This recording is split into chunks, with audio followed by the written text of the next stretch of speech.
Nous vivons une crise importante de la démocratie depuis quelques années. Un des symptômes de cette crise, c'est la rupture, la coupure, l'éloignement qui existe entre d'une part la population et d'autre part les élites politiques de nos pays en Europe occidentale. On évoque souvent, et à juste titre sans doute,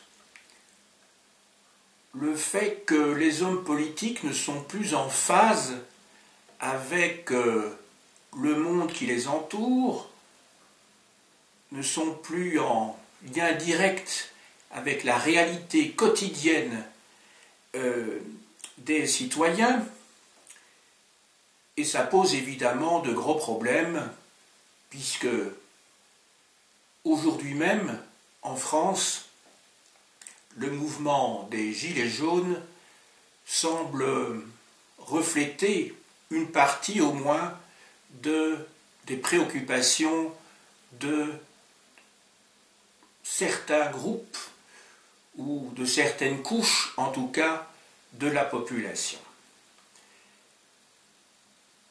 J'ai eu l'occasion, dans des exposés précédents, d'expliquer le fonctionnement des institutions à Rome sous la royauté, sous la République et sous l'Empire, le Haut et le Bas Empire. Le propos que je vais tenir ici ne relève donc pas de l'histoire institutionnelle, mais davantage de l'histoire sociologique. J'ai l'intention de traiter avec vous du profil social des sénateurs romains au 1er et au 2e siècle de notre ère, c'est-à-dire sous le Haut Empire. En gros donc, à l'époque de la dynastie des Julio-Claudiens, des Flaviens, et enfin sous la dynastie des Antonins au IIe siècle. Il ne sera donc pas question ici, sinon par la bande des pouvoirs du Sénat et des relations que ce dernier entretenait avec l'empereur, mais mon idée, et le fil de mon exposé va, je l'espère, le démontrer, suivra dans un premier temps les différentes étapes de ceux qui souhaitaient devenir sénateurs, ensuite qui ont exercé cette charge, et enfin de voir dans leur carrière, après l'exercice de cette charge, ce qu'ils avaient l'espoir de pouvoir devenir. Dans un deuxième temps, j'essaierai de dessiner un portrait de groupe, si je puis dire, du Sénat en essayant de comprendre sa composition. Le Sénat, sous la République, était une institution extrêmement importante, puisque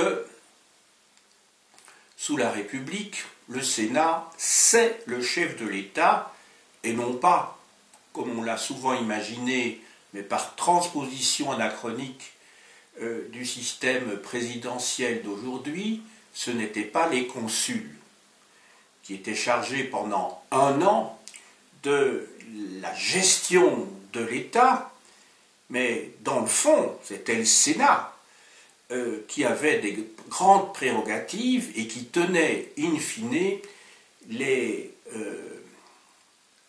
cordes du pouvoir. C'est en particulier le Sénat qui déclarait la guerre et qui signait les traités de paix. Le Sénat est une institution très ancienne, puisqu'elle remonte cette institution à la royauté, donc au 7e, 6e siècle avant notre ère. Le terme Sénat lui-même vient d'un mot latin qui est le mot senex. Un senex à Rome, c'est un vieillard, c'est un vieux en tout cas. Et le roi, avant le 5e siècle, donc avant l'abolition de la royauté en 509, le roi s'entourait d'un conseil, ou quand je dis s'entourait, c'était une question de rapport de force avec ceux qui dirigeaient les vieilles familles, les familles de possédants, des grands propriétaires terriens. Et ce conseil était composé des anciens. D'ailleurs, cette terminologie, conseil des anciens, on la retrouve par exemple à Sparte, hein, où l'on trouve la Gerousia, ou à l'époque de la Révolution française, pensons à l'époque du Directoire, où pendant 5 ans, il y a eu, un peu plus de 4 ans, il y a eu un conseil des anciens à côté du conseil des 500, qui était l'équivalent d'une assemblée, je dirais, plus populaire, entre guillemets.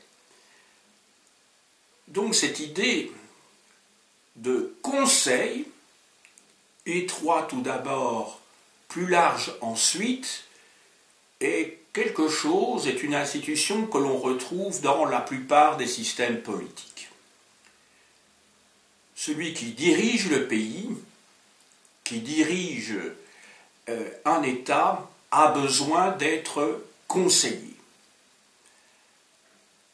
Pour en revenir à Rome, à l'époque de la République,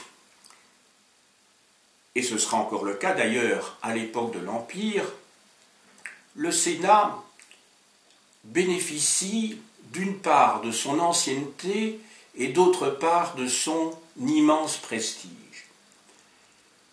L'Empire qui a été mis en place à partir de 27 avant notre ère par Octave, bientôt Auguste, l'empereur va composer avec le Sénat.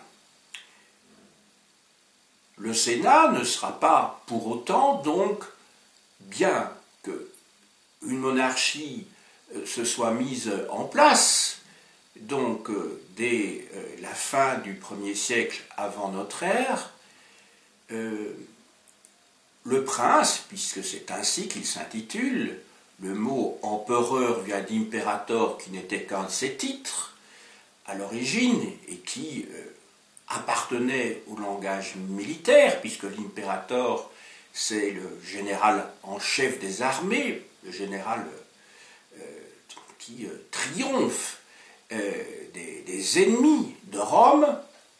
Eh bien, l'empereur va gouverner avec le Sénat. Mais il y a une caractéristique pendant les 2 premiers siècles de notre ère, c'est que les compétences du Sénat vont se réduire, il va y avoir une progressive érosion de ses pouvoirs au profit justement du pouvoir monarchique, du pouvoir impérial. Toutefois, un équilibre instable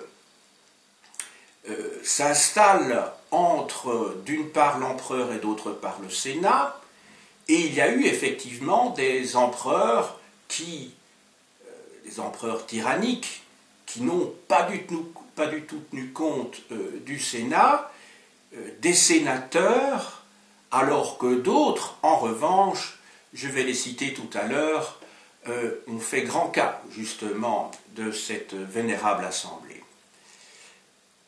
Pendant la période qui nous intéresse, ce qui frappe du point de vue sociologique, c'est le profond renouvellement du Sénat dans sa composition. La composition du Sénat va s'élargir de plus en plus. Je vous avais dit dans mon introduction que j'allais commencer par étudier la carrière des sénateurs.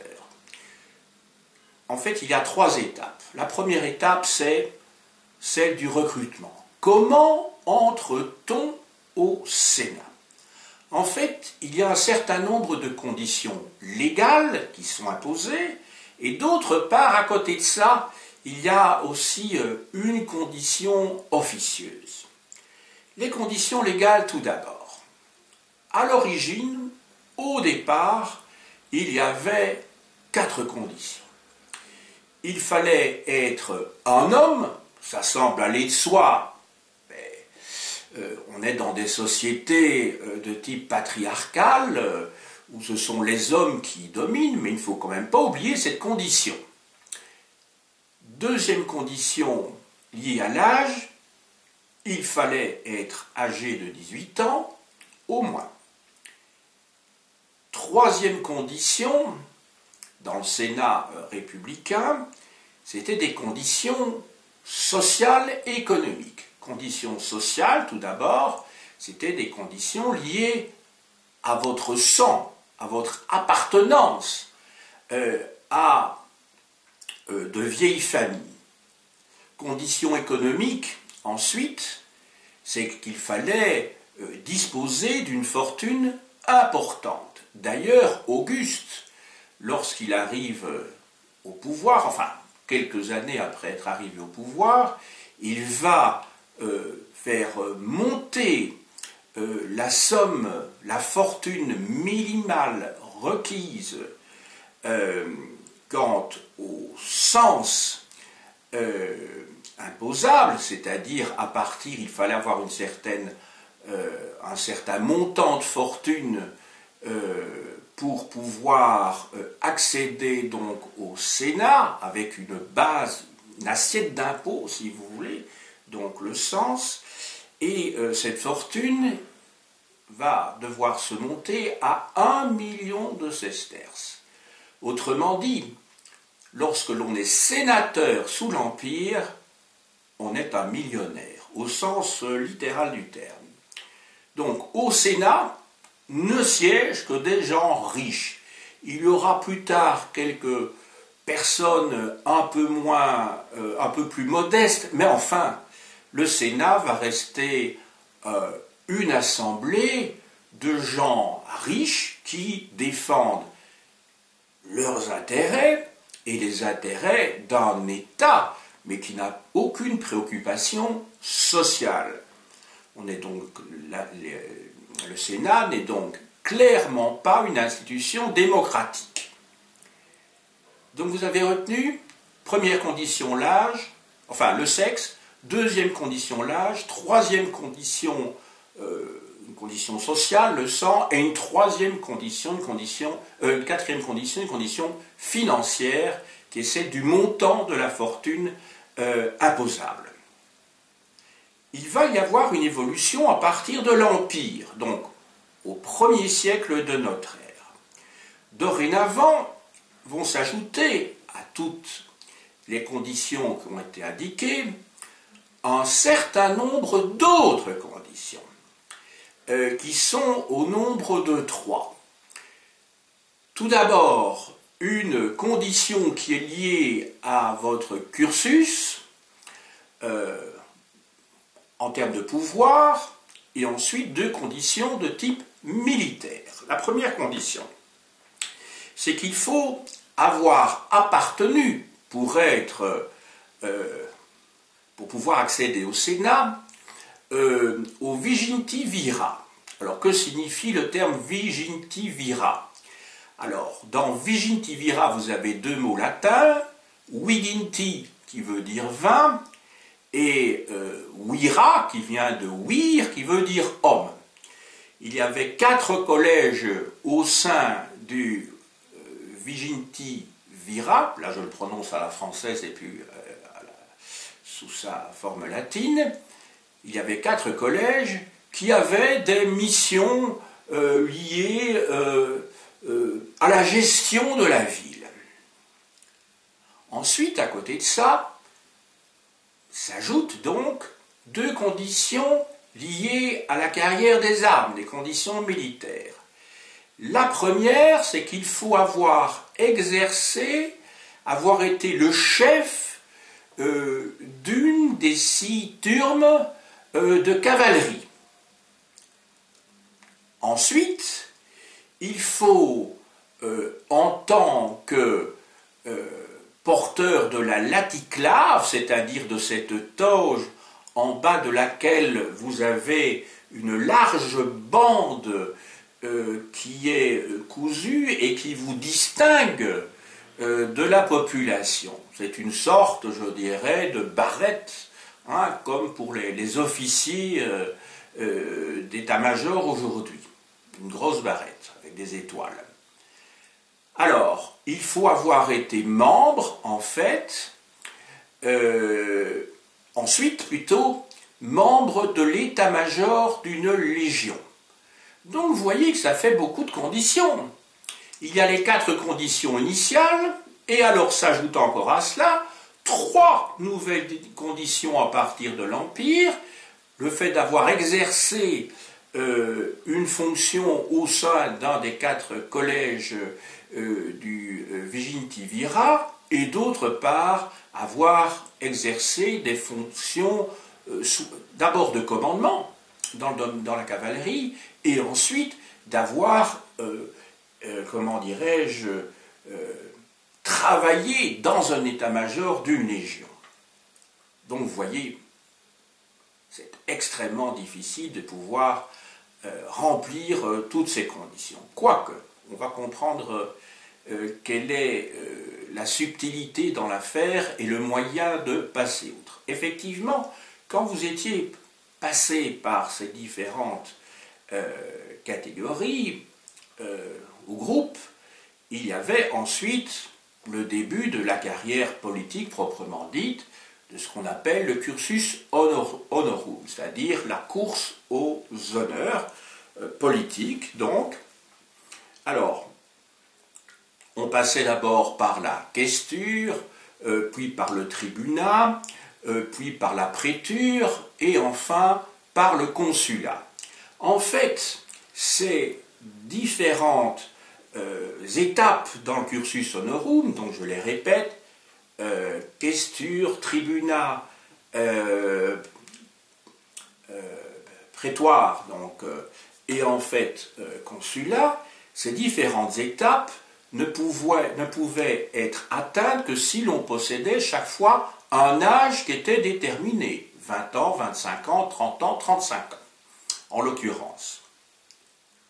Mais je vous ai dit qu'il y avait une subtilité, c'est qu'à côté de toutes ces conditions légales qui deviennent obligatoires sous l'Empire, il y avait une condition qui était officieuse. C'était l'intervention de l'empereur.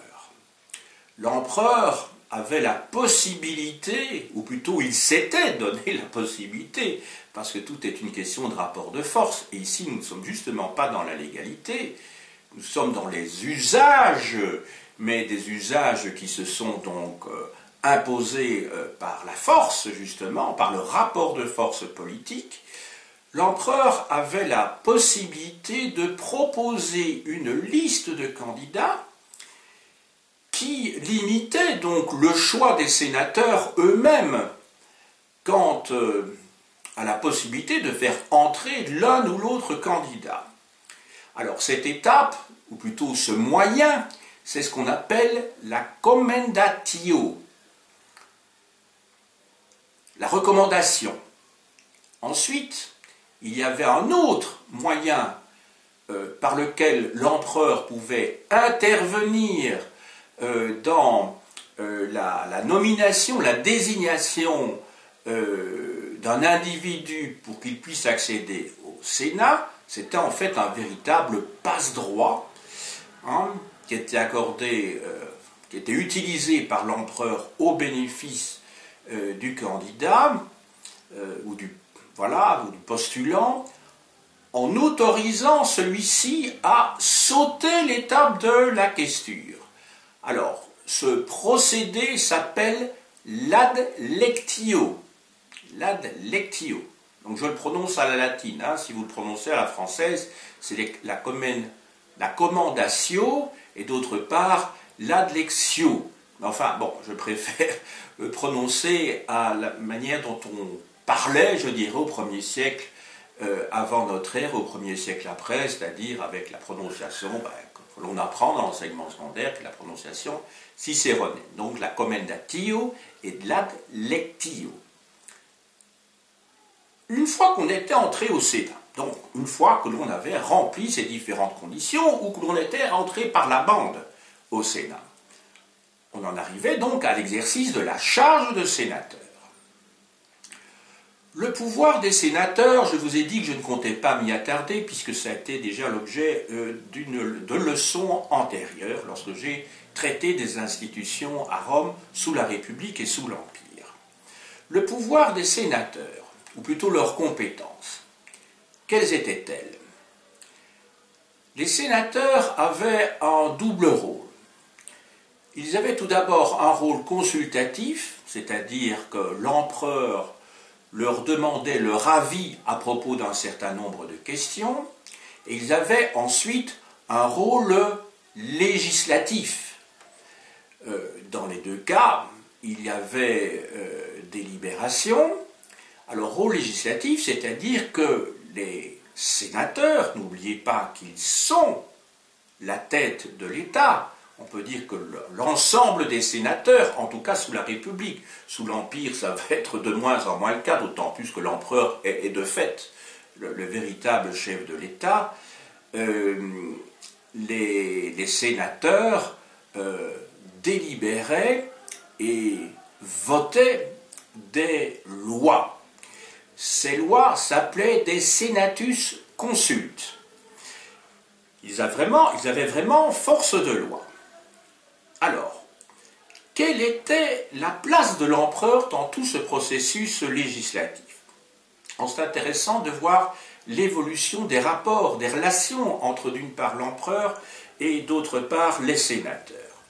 Alors, l'empereur au Sénat est le princeps senatus, c'est-à-dire c'est le premier du Sénat, c'est le premier parmi ses pairs, primus inter pares. Il vote le premier. Les Romains sont très superstitieux, très religieux, ils sont très attachés surtout au rituel, très attachés au rituel. Et l'habitude, la tradition est de suivre le vote de celui qui a voté en premier lieu, c'est-à-dire le primus inter pares, autrement dit, l'empereur lui-même.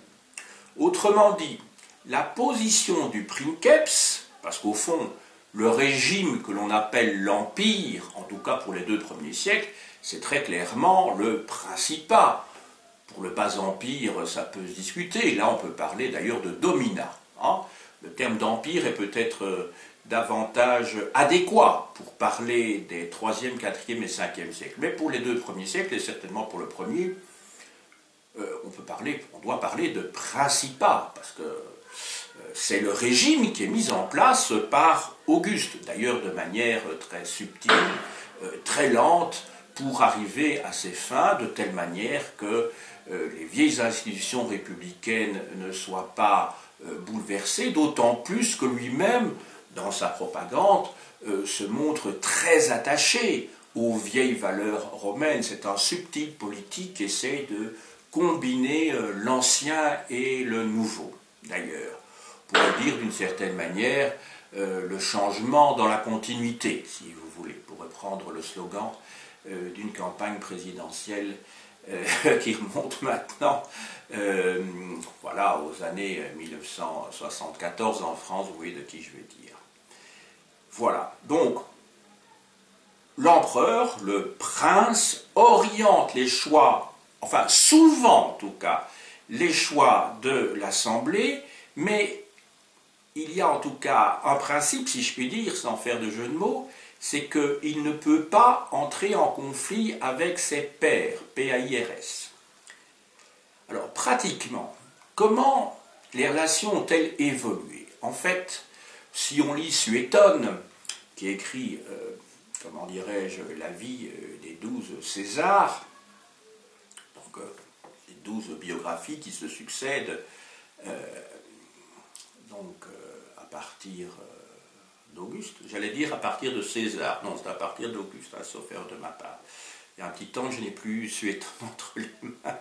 Donc voilà, ben, en tout cas, on y voit la succession donc, des Julio-Claudiens, des 3 empereurs qui se sont succédés dans l'année 69, et puis alors des 3 Flaviens. Hein, sauf erreur de ma part, ça fait bien 12. Il faudrait que je recalcule. Hein.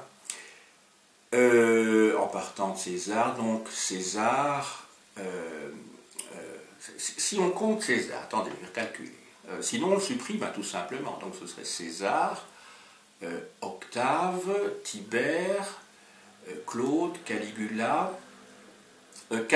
Claude, Néron, ça fait 6, puis alors Othon, Galba, Vitellius, Vespasien, Titus et Domitien. Donc il faut bien inclure César dedans, si je ne me suis pas trompé en tout cas. Donc, il y a 3 empereurs qui ont une très mauvaise réputation, en tout cas dans les biographies de Suétone. Caligula, tout d'abord, Néron et enfin Domitien. Du côté des bons empereurs, c'est-à-dire ceux qui tiennent compte du Sénat, il y a Tibère, qui a d'ailleurs donné de hautes responsabilités au Sénat, et il y a Claude, qui a élargi la composition du Sénat en l'ouvrant aux Gaulois. Passons maintenant, mais je vous ai dit qu'il ne s'agissait pas de faire l'histoire des institutions ici, après avoir d'une part montré comment se recrutaient les sénateurs, après avoir dans un deuxième temps expliqué ce qu'ils faisaient au Sénat et quelles relations ils avaient avec cet autre pouvoir qui devient de plus en plus important et qui est le pouvoir de l'empereur, passons maintenant à la sortie de charge. Alors, une fois qu'un sénateur ne l'était plus, il pouvait exercer différentes fonctions. Ces fonctions étaient administratives et ou financières. Par exemple, dans le domaine administratif, il pouvait être chargé de la gestion des travaux publics, de la voirie. Ils étaient curateurs des routes. Ils s'occupaient également de la direction de l'adduction d'eau dans la ville. Sur le plan financier, ils pouvaient occuper différentes fonctions de trésorier, par exemple, de temples importants. J'en arrive maintenant au sommet de la carrière politique, outre celle de l'empereur, bien sûr. Outre celle de l'empereur, oui, je veux parler de 2 fonctions importantes. Tout d'abord, celle de chef des cohortes urbaines et d'autre part de celle de préfet de la ville. Être préfet de la ville, c'était une charge tout à fait considérable, qui vous donnait tout d'abord une considération sociale très importante. Vous aviez des honneurs qui étaient rendus, et ensuite, parce que, en tant que préfet de la ville, ce n'était pas qu'une fonction décorative, entendons-nous bien, bien au contraire, c'était une fonction effective en termes de pouvoir. Les préfets de la ville avaient des compétences judiciaires, mais aussi, et ça va être le cas à partir du IIIe siècle de notre ère, c'est qu'ils vont être amenés, ils vont être désignés pour contrôler tous les magistrats de Rome, donc à partir du IIIe siècle. Donc, vous voyez qu'ils disposent de pouvoirs très importants. j'en ai terminé pour la carrière des sénateurs et j'en arrive à la dernière partie de ce petit exposé qui porte sur la composition du Sénat, toujours dans une optique sociologique, puisque tel était mon projet de départ. Alors tout d'abord, leur nombre. Auguste va réduire le nombre des sénateurs en le faisant passer de 900 à 600 hommes. Ça, c'est pour le nombre. Ensuite, maintenant, quant au profil sociologique des sénateurs. Je l'avais annoncé d'emblée dans mon introduction, le Sénat va s'élargir. Il va s'élargir parce qu'un certain nombre d'empereurs ont décidé que ce serait ainsi. Et puis, dans le cadre de l'intégration des provinces à l'Empire, à une époque où n'est plus à la période des grandes conquêtes de la République, du 2e et du 1er siècle avant Jésus-Christ, il s'agit d'intégrer les provinces.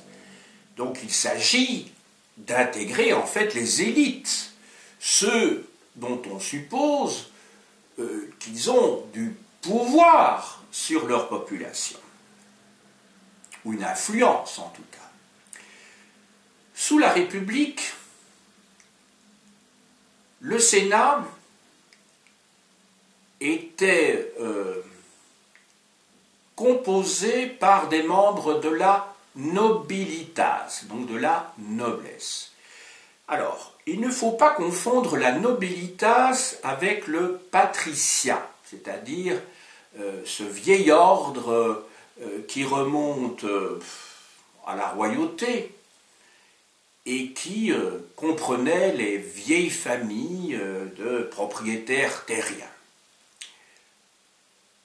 Il y a eu une évolution, bien entendu, sur les 5 siècles qui ont précédé l'ère chrétienne, et c'est ainsi qu'à la fin du IVe siècle de notre ère, avant notre ère, excusez-moi, à la fin du IVe siècle avant notre ère, les plébéiens, cet autre ordre, étaient parvenus, à la suite de presque plus de 150 ans de lutte constante, continue, à arracher toute une série de droits aux patriciens, et c'est ainsi que les membres des familles les plus riches parmi les plébéiens, les plus puissantes, ont pu être associés à la gestion de Rome et de cet embryon d'État romain,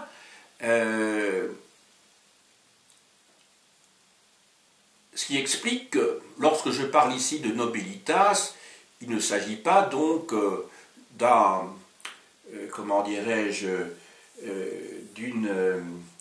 d'un synonyme de patricia. Donc la nobilitas comprenait d'une part les patriciens et d'autre part ceux qui parmi les plébéiens étaient parvenus à s'agréger donc à cette noblesse. Mais à partir de l'Empire, c'est-à-dire à partir de l'extrême fin du dernier tiers du 1er siècle avant Jésus-Christ, et donc dans le courant du 1er siècle de notre ère, le Sénat va s'élargir. Il va d'abord s'élargir aux élites des municipes italiens et des colonies. Ça, c'est la première chose. Ensuite, il va y avoir une ouverture aux provinciaux. J'ai évoqué déjà le cas de cette aristocratie gauloise qui va entrer au Sénat au milieu du 1er siècle de notre ère, à l'époque de Claude. Ces provinciaux sont encore minoritaires à l'époque des Flaviens, donc à l'époque, dans les 30 dernières années du 1er siècle de notre ère, mais à partir du 2e siècle, parce qu'au fond les Antonins, cette dynastie ne commence qu'à l'extrême fin du 1er siècle, pendant le 2e siècle, là, les provinciaux vont progressivement devenir majoritaires. Donc là, l'intégration au moins politique des provinces de l'Empire s'effectue. Donc c'était un moyen d'intégrer les élites que d'élargir la composition du Sénat. D'ailleurs, si l'on voit l'évolution de l'occupation de la charge impériale, elle a suivi un trajet un peu semblable. Au départ, à l'époque des Julio-Claudiens, ce sont uniquement des membres de la famille impériale, donc des descendants de Jules César et d'Octave, qui occupent cette charge. Ce sont des Romains, au sens premier du terme, donc des habitants de Rome. Alors, à l'époque des Flaviens, là on passe progressivement aux Italiens, et puis à partir des Antonins, on va avoir des empereurs espagnols, plusieurs empereurs espagnols. Voilà, donc il y a eu une intégration de l'Empire comme ça, à l'Empire par des provinces, par l'intégration des élites, ce qui était un moyen évidemment de freiner le risque de révolte un petit peu partout. Mais toutes les provinces n'ont pas été intégrées de la même manière. Donc il s'est agi d'abord des Gaulois et d'autre part des Espagnols. Les autres élites vont être agrégées par la suite, et encore pas toutes. Voilà. Conclusion.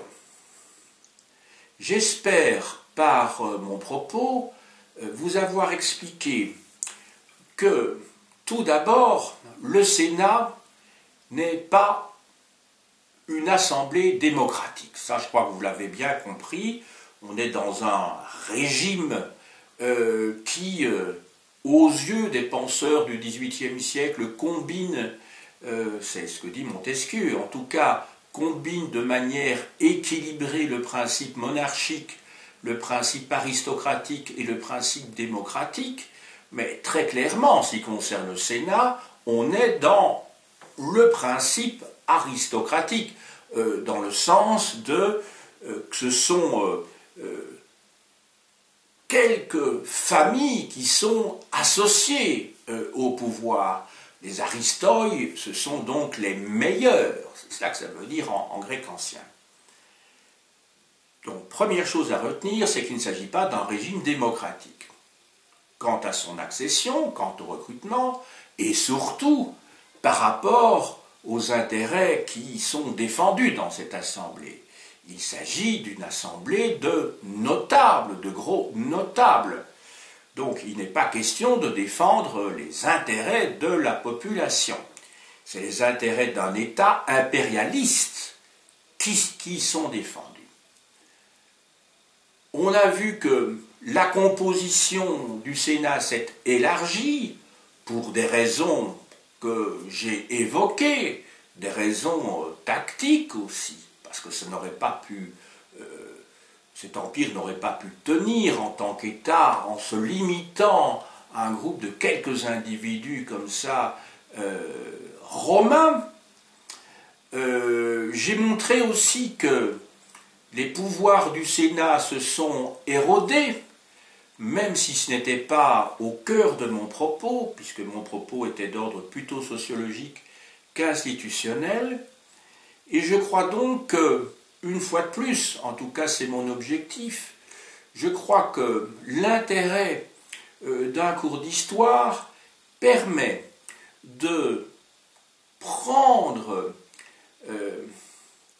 ou de mettre une certaine distance par l'examen sérieux de ceux qui ont vécu dans le passé, l'examen de leur passé, de leur vie, de ces sociétés, du fonctionnement de ces sociétés anciennes, de prendre de la distance par rapport aux sociétés dans lesquelles nous vivons. Non pas pour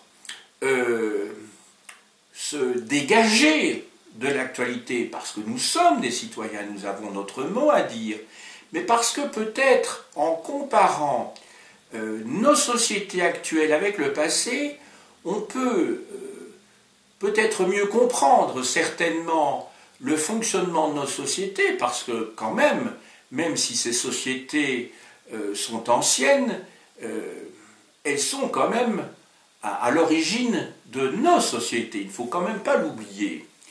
Lorsque nous disons que nous parlons français, espagnol, italien, en fait nous parlons latin, mais dans des variantes qui ont évolué depuis plusieurs siècles. Nous sommes les descendants quand même des Romains.